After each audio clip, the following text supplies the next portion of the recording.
Terminal lucidity, or a rally before death, usually occurs shortly before a person dies and is noticeably pronounced in people with severe psychiatric or neurological disorders.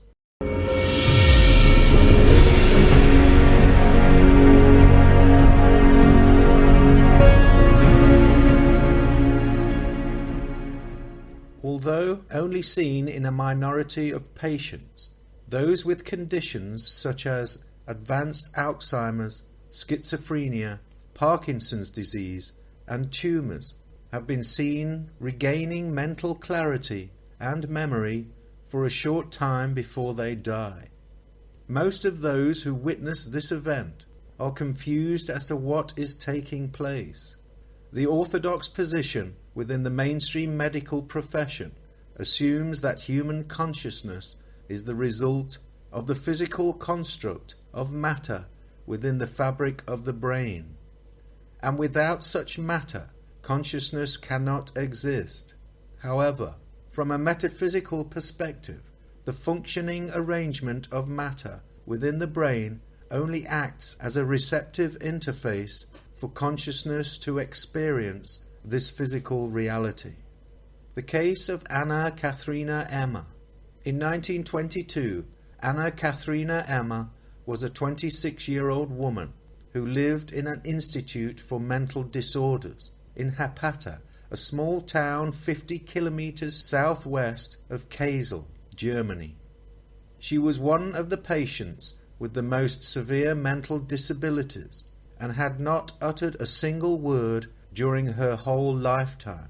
She spent much of her time staring into space at a single spot or fidgeting for hours with a vacant expression.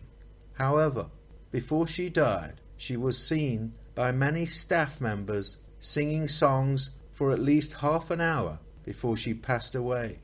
One of the doctors, Frederick Happig, recalls the event.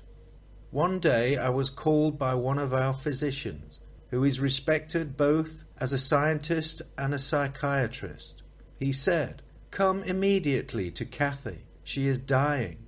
When we entered the room together, we did not believe our eyes or ears.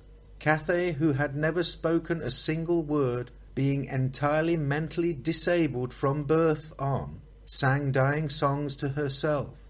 Specifically, she sang over and over again, "Where does the soul find its home? It's peace, peace, peace, heavenly peace." For half an hour she sang. Her face up to then, so stifled, was transfigured and spiritualized. Then she quietly passed away. Like myself and the nurse who had cared for her, the physician had tears in his eyes. We witnessed the dying of this girl with deepest emotions. Her death posed many questions to us. Obviously, Kathy had only superficially participated in all that happened in her surroundings. In reality, she had apparently internalized much of it, because where did she know the text and the melody of the song from, if not from her surroundings? Moreover, she had comprehended the contents of this song and used it appropriately in the most critical hour of her life. This appeared like a miracle to us. Frederick Happig. He also made the observation, often in the last hours before death, all pathological obstructions fell away and revealed an inner life of such beauty that we could only stand in front of it, feeling shaken to the core. When viewing this case from an orthodox medical position, it appears confusing.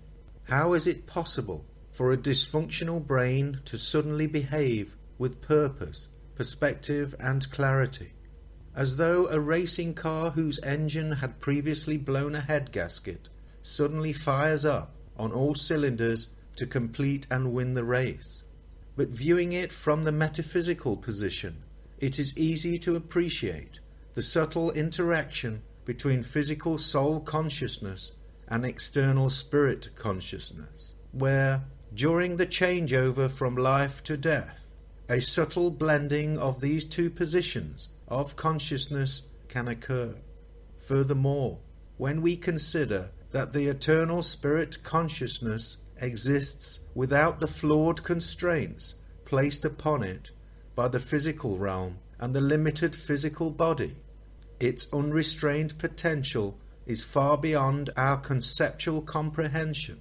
This perfect unconstrained aspect of Katha's consciousness momentarily integrated with her physical body, resulting in the unusual lucid clarity of her true personality.